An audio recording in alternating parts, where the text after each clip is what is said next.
पिछले वीडियो में गंगा नदी, सिंधु नदी और ब्रह्मपुत्र नदी के मोस्ट इम्पॉर्टेंट नोट्स देखे। इस वीडियो में हम देखेंगे यमुना नदी तंत्र के बहुत ही इजी और इम्पॉर्टेंट नोट्स, तो वीडियो के एंड तक बने रहें। सबसे पहले हम देखेंगे, ये देखो फोटो है जिसमें ये क्या है फ्रेंड्स, ये ताजमहल है। यानी क्वेश्चन हमारा यही बन जाता है एक तो कि ताजमहल किस ये नदी के किनारे है, तो यमुना नदी के किनारे। अब आगे हम नोट्स देखेंगे। तो सबसे पहला पॉइंट है, यमुना भारत की एक नदी है, यह गंगा की सबसे बड़ी सहायक नदी है। ये तो आप जानते हो, यमुना भारत की नदी है और क्या है, गंगा नदी की सबसे बड़ी सहायक नदी। फिर आगे हम देखेंगे यमुना नदी का उद्गम। तो फ्रेंड्स, यमुना नदी का उद्गम कहाँ से होता है, उत्तरकाशी जनपद के बंदरपूछ पर्वत से। यानी पर्वत का नाम क्या है, बंदरपूछ पर्वत, और यमुनोत्री हिमनद से यमुना नदी का उद्गम होता है। यानी क्वेश्चन ये है कि यमुना नदी का उद्गम कहाँ से होता है, तो उत्तरकाशी जनपद, अगर पर्वत पूछे तो बंदरपूछ पर्वत, यमुनोत्री हिमनद से। फिर आगे है, यमुना नदी का पौराणिक नाम कालिंदी है। यानी यमुना नदी को पौराणिक जो पुराण होते हैं ना, उनमें किस नाम से जाना जाता था, कालिंदी के नाम से। फिर आगे हम देखेंगे, यह उत्तरकाशी देहरादून से प्रवाहित होकर हिमाचल राज्य की सीमा बनाती है। यानी यमुना नदी किस राज्य की सीमा बनाती है, तो हिमाचल की। फिर आगे है यमुना नदी की लंबाई। तो फ्रेंड्स, यमुना नदी की लंबाई कितनी है, 13,070 किलोमीटर। फिर अगला पॉइंट है कि यमुना नदी के किनारे बसे शहर। यानी ऐसा आ जाता है क्वेश्चन, कोई 4 शहरों के नाम दे देंगे और बोलेंगे कि इनमें से कौन सा यमुना नदी के किनारे है। तो मेन कौन से है, दिल्ली हो गया, आगरा हो गया, हमीरपुर, मथुरा और प्रयागराज। ये क्या है, यमुना नदी के किनारे बसे महत्वपूर्ण शहर हैं। आगे हम देखेंगे प्रवाह क्षेत्र। यानी यमुना नदी का प्रवाह क्षेत्र कौन कौन सा है, तो पश्चिमी हिमालय से निकलकर उत्तर प्रदेश और हरियाणा की सीमा के सारे 95 मील का सफर कर उत्तरी सहारनपुर जो मैदानी इलाके हैं वहाँ पर पहुँचती है। फिर दिल्ली, आगरा से होते हुए प्रयागराज में गंगा में मिल जाती है। कहने का मतलब है कि हिमालय से, पश्चिमी हिमालय से यमुना नदी निकलकर हरियाणा की सीमा से होते हुए फिर सहारनपुर यूपी में जाती है। फिर दिल्ली, आगरा से होते हुए प्रयागराज में क्या करती है, गंगा नदी में मिल जाती है। यानी लास्ट मुहाना क्या है, गंगा नदी। फिर आगे हम देखेंगे यमुना नदी की पौराणिक, मतलब कुछ प्राचीन समय की बातें जो यमुना नदी से जुड़ी हुई है। तो फ्रेंड्स, इसका पहला पॉइंट है, यमुना नदी का नाम यमुना इसलिए है क्योंकि यह युगम में से एक है और गंगा के समांतर बहती है। फिर मोस्ट इम्पॉर्टेंट क्वेश्चन काफ़ी बारी पूछा गया है कि ऋग्वेद में यमुना नदी का उल्लेख कितनी बार हुआ है, तो हमेशा याद रखना कितनी बार हुआ है, 3 बार। यानी फ्रेंड्स, आप जानते हो कि टोटल वेद कितने हैं, 4 है, जिसमें से जो ऋग्वेद है वो सबसे प्राचीन वेद है, उसमें हमारी यमुना नदी का उल्लेख कितनी बारी हुआ है, 3 बारी। फिर आगे है, भारत की 7 पवित्र नदियों में से यमुना दूसरे स्थान पर आती है। यानी जो भारत की पवित्र नदियां हैं उनमें जो यमुना है वो कितने नंबर पर आती है, दूसरे नंबर पर।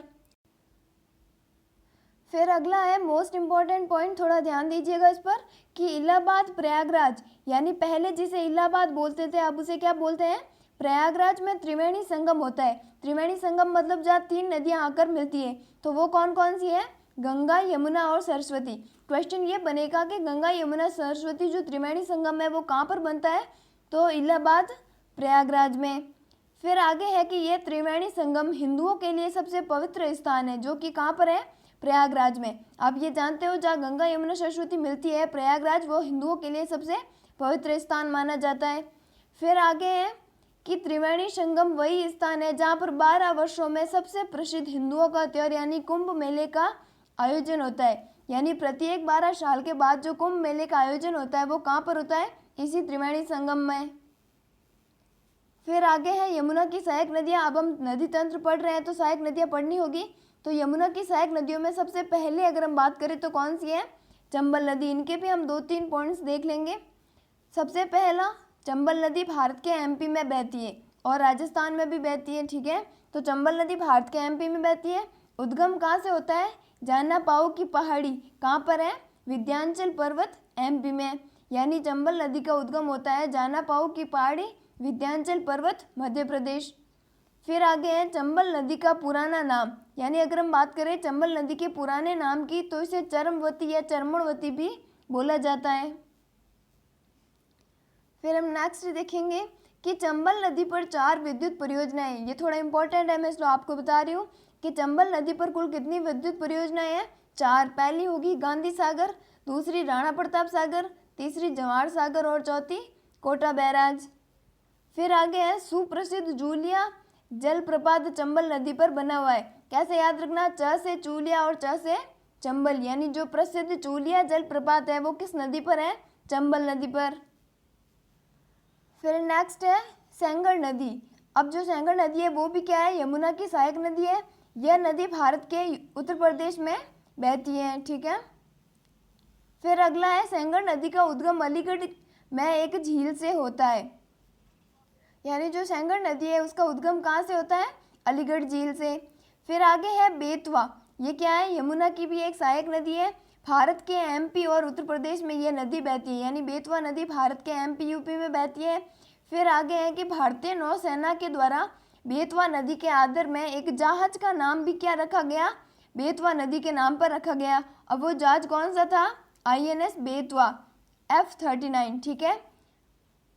फिर आगे है टॉन्स नदी, ये भी क्या है? यमुना की सहायक नदी है। टॉन्स नदी मध्य प्रदेश के तमसा कुंड से निकलती है और इसका दूसरा नाम क्या है? तमसा नदी। यानी जो टॉन्स नदी है वो कहाँ से निकलती है? MP के तमसा कुंड से, और इस कुंड के कारण इस नदी का अन्य नाम क्या है? तमसा नदी। क्लियर हुआ? अब आगे हम देखेंगे हिंडन नदी, यमुना की सहायक नदी। हिंडन नदी का पूरा नाम हरनिंदी भी था। यह नदी हिमालय के शिवालिक पर्वत से निकलती है और कहाँ पर बहती है? यूपी में। एक एक बार आप बस देख लो, आपको याद रह जाएगा। फिर आगे है शारदा नदी। शारदा नदी को अन्य नामों से भी जाना जा सकता है, जैसे काली गंगा, महाकाली, काली नदी आदि। इस नदी का जल 2 राज्यों में बहता है, कहाँ पर? यूपी और उत्तराखंड में। अन्य नाम आप थोड़े याद रखना, क्वेश्चन ऐसे पूछ सकते हैं कि काली गंगा किसका उपनाम है? तो शारदा नदी का। फिर आगे है केन नदी। तो केन नदी कहाँ से निकलती है? विंध्याचल पर्वत, अमरकंटक विंध्याचल, ठीक है। यानी जो केन नदी है उसका उद्गम कहाँ से होता है? विंध्याचल पर्वत से। अब क्वेश्चन ये बनता है कि विंध्याचल पर्वत की सबसे ज़्यादा सर्वोच्च ऊंची चोटी कौन सी है? तो अमरकंटक। ये भी आपको थोड़ा ध्यान रखना है, ठीक है फ्रेंड्स। इस वीडियो में हमने देखे यमुना नदी तंत्र के मोस्ट इम्पॉर्टेंट नोट्स। अगर आपको वीडियो अच्छी लगती है तो लाइक करना, और बाकी जो मैंने गंगा नदी पर, ब्रह्मपुत्र नदी पर नोट्स बनाए हैं उनके लिंक आपको डिस्क्रिप्शन बॉक्स में मिल जाएंगे, आप जाइएगा और ज़रूर चेक कीजिएगा। Thank you friends, thanks for watching this video.